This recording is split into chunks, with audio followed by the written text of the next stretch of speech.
بسم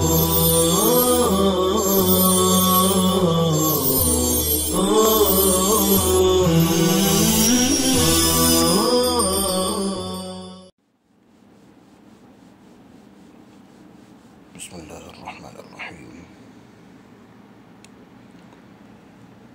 الحمد للہ رب العالمین والعاقبۃ للمتقین والصلاة والسلام علی سید الانبیاء والمرسلین نبینا محمد وعلی آلہ وصحبہ اجمعین الی یوم الدین وبعد۔ طلبہ کرام، گزشتہ سبق میں ہم نے دلالت کی تعریف سمجھی۔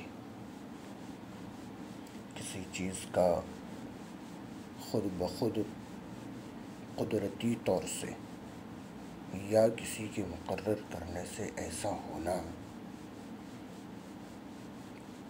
کہ اس کو دیکھتے ہی یا اس کو سنتے ہی دوسری چیز سمجھ میں آ جائے، یہ دلالت ہے۔ آئیے آج کے سبق میں اس دلالت کی قسموں کو سمجھتے ہیں۔ دلالت کی دو قسمیں ہیں، دلالت لفظیہ اور دلالت غیر لفظیہ۔ دلالت لفظیہ وہ دلالت ہے جس میں دال لفظ ہو، اور جیسے لفظ زید کی دلالت ذات زید پر، انسان کی زبان سے نکلنے والے الفاظ اور انسان کے ذہن میں آنے والے الفاظ جو ہیں، ان کی اپنے معنی پر جو دلالت ہوتی ہے وہ دلالت لفظیہ کہلاتی ہے۔ دلالت کی دوسری قسم ہے دلالت غیر لفظیہ۔ وہ دلالت ہے جس میں دال لفظ نہ ہو،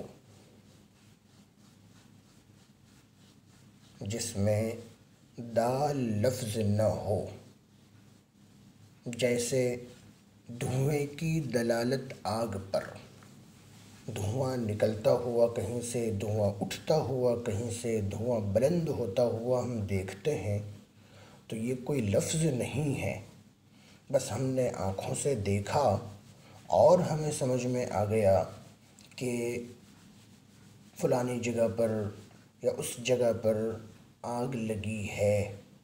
تو دھواں نکلتا ہوا دیکھنا یہ کوئی لفظ نہیں ہے، اس کے باوجود دھوئیں کو دیکھ کر عقل یہ فیصلہ کرتی ہے کہ وہاں آگ لگی ہے۔ یہ ہے دلالت غیر لفظیہ، اس لیے کہ اس میں آگ کا علم کسی لفظ کے سہارے سے نہیں ہوا بلکہ ایک علامت کو دیکھ کر کے ہوا ہے۔ یہ دو قسمیں ہوئیں دلالت کی، دلالت لفظیہ اور دلالت غیر لفظیہ۔ اب جو پہلی قسم تھی دلالت کی، دلالت لفظیہ، اس کے پھر تین قسمیں ہیں۔ پہلی دلالت لفظیہ وضعیہ، دوسری دلالت لفظیہ طبعیہ، اور تیسری دلالت لفظیہ عقلیہ۔ کس کو کہتے ہیں دلالت لفظیہ وضعیہ؟ کچھ تو اس عنوان سے ہی سمجھ میں آ رہا ہوگا، اس لیے کہ وضع کے معنی بھی ہم پیچھے سمجھ کر آئے ہیں، دلالت کے معنی بھی ہم نے سمجھ لیے، اور لفظیہ کے معنی بھی ہم نے سمجھ لیے ہیں، تو کچھ تو سمجھ میں آ ہی رہا ہوگا۔ آئیے تعریف دیکھتے ہیں۔ دلالت لفظیہ وضعیہ وہ دلالت ہے جس میں دال لفظ ہو اور دلالت وضع کی وجہ سے ہو، جیسے لفظ زید کی دلالت اس کی ذات پر۔ دلالت لفظیہ وضعیہ وہ دلالت ہے جس میں دال لفظ ہو اور دلالت وضع کی وجہ سے ہو، جیسے لفظ زید کی دلالت اس کی ذات پر۔ دو چیزیں ہیں یہاں۔ پہلی چیز تو یہ ہے کہ دلالت کرنے والا کوئی لفظ ہونا چاہیے، انسان کی زبان سے ادا ہونے والا، انسان کے ذہن و دماغ میں آنے والا، تبھی اس کو دلالت لفظیہ کہیں گے۔ دوسرا یہ ہے کہ اس لفظ کو اس معنی کے لیے وضع کیا گیا ہو، اس لفظ کو اس چیز پر دلالت کرنے کے لیے وضع کیا گیا ہو تو اس کو وضعیہ کہیں گے، اس کا نام رکھ لیا گیا ہو، جب بھی وہ لفظ بولا جائے تب وہی چیز ذہن میں آئے۔ مثال اندر دی ہے اور اسی مثال کو ہم پیچھے بھی سمجھ کر آئے ہیں کہ لفظ زید کی دلالت اس کی ذات پر۔ ہم میں سے ہر آدمی کا نام ہماری اپنی ذات کے لیے وضع کیا گیا ہے۔ جب بھی کوئی شخص ہمارا نام پکارتا ہے، ہمارا نام بولتا ہے، اور اس نام سے جو ہماری شخصیت مراد ہوتی ہے، یہ ہے دلالت لفظیہ وضعیہ۔ دلالت لفظیہ کی دوسری قسم ہے دلالت لفظیہ طبعیہ۔ دلالت لفظیہ طبعیہ وہ دلالت ہے جس میں دال لفظ ہو اور دلالت طبیعت کے تقاضے سے ہو، جیسے آہ آہ کی دلالت کسی سخت تکلیف پر۔ دلالت لفظیہ طبعیہ وہ دلالت ہے جس میں دال لفظ ہو، انسان کی زبان سے کوئی لفظ نکلے اور اس لفظ کا نکلنا طبیعت کے تقاضے سے ہو، طبیعت پر کوئی ایسی کیفیت طاری ہوئی، دکھ کی، رنج کی، تکلیف کی، یا خوشی اور مسرت کی، یا تعجب کی، ایسی کوئی کیفیت اور کوئی کیفیت طاری ہوئی، اور اس کیفیت کی بنیاد پر انسان کی زبان سے کوئی لفظ نکلا۔ اس لفظ کی جو دلالت ہوتی ہے، چونکہ یہ انسان کی زبان سے نکلا ہے اس لیے دلالت لفظیہ ہے، اور اس کے نکلنے کا اصل منشا یا اس کے نکلنے کا اصل سبب یہ طبیعت کا تقاضا ہے، طبیعت کے اوپر ہونے والا ایک اثر اور طبیعت کے اوپر طاری ہونے والی ایک کیفیت ہے جس کی بنیاد پر یہ لفظ نکلا ہے، اس لیے اس کو کہتے ہیں دلالت لفظیہ طبعیہ۔ مثال اندر دی ہے، جیسے آہ آہ کی دلالت کسی سخت تکلیف پر، انسان کو کوئی تکلیف ہوتی ہے، انسان کو کوئی چوٹ لگتی ہے، یا انسان کو اور کوئی رنج پہنچتا ہے، کوئی سخت تکلیف ہو رہی ہوتی ہے، بخار ہو یا اور کوئی چیز ہو، اس وقت میں انسان کی زبان سے کراہنے کی آواز آتی ہے، آہ آہ۔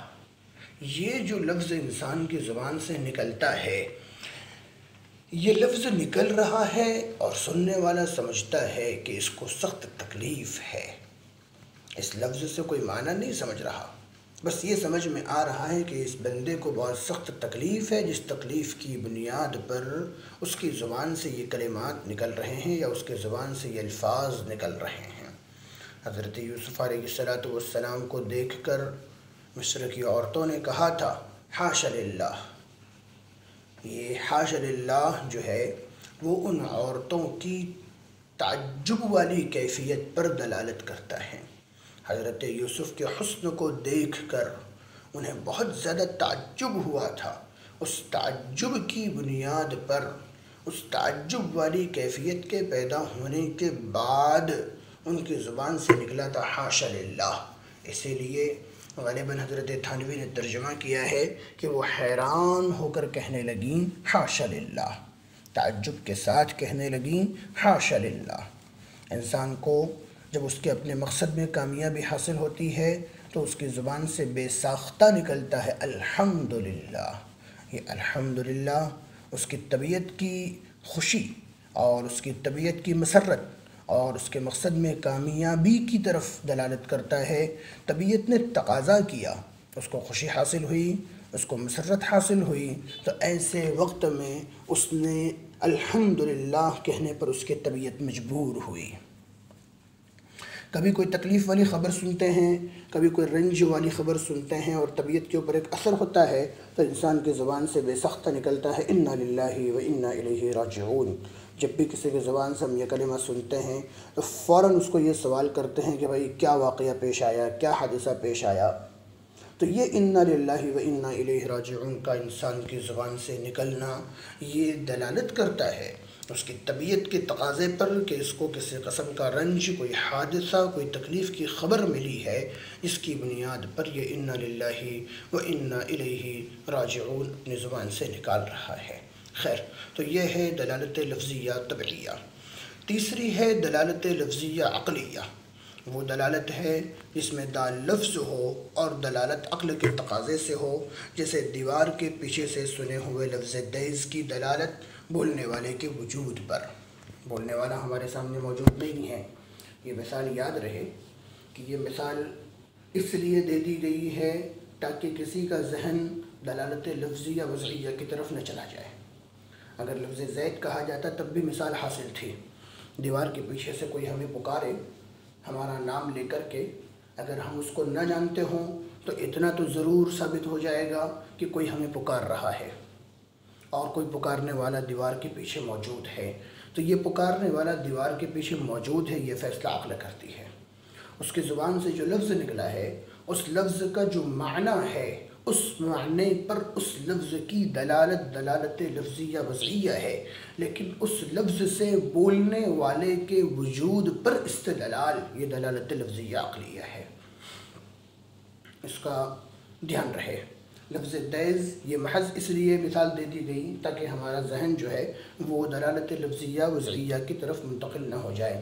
ہم اپنے اپنے مقام پر بیٹھے ہوتے ہیں، مسجد سے مؤذن اللہ اکبر کی صدا بلند کرتا ہے، تو ایک تو اذان کی کلمات کے اپنے معانی ہیں، اللہ سب سے بڑا ہے، اللہ سب سے بڑا ہے، اللہ کے سوا کوئی عبادت کے لائق نہیں، محمد الرسول اللہ صلی اللہ علیہ وسلم اللہ کے رسول ہیں، وغیرہ وغیرہ۔ ایک تو یہ اذان کے کلمات کے معانی ہیں، اور دوسرا ان اذان کے کلمات کو سن کر ہماری عقل یہ فیصلہ کرتی ہے کہ مسجد میں کوئی بندہ ہے جو ان کلمات کو پکار رہا ہے، جو یہ کلمات بلند کر رہا ہے۔ تو دو چیزیں جدا جدا ہیں، ایک ہے ان کلمات کا اپنے معانی پر دلالت کرنا، اور دوسرا ہے ان کلمات کا بولنے والے کے وجود پر دلالت کرنا۔ تو ان کلمات کا اپنے معانی پر دلالت کرنا یہ دلالت لفظیہ وضعیہ ہے، اور ان کلمات کا بولنے والے کے وجود پر دلالت کرنا یہ دلالت لفظیہ عقلیہ ہے۔ وصلی اللہ وسلم علیہ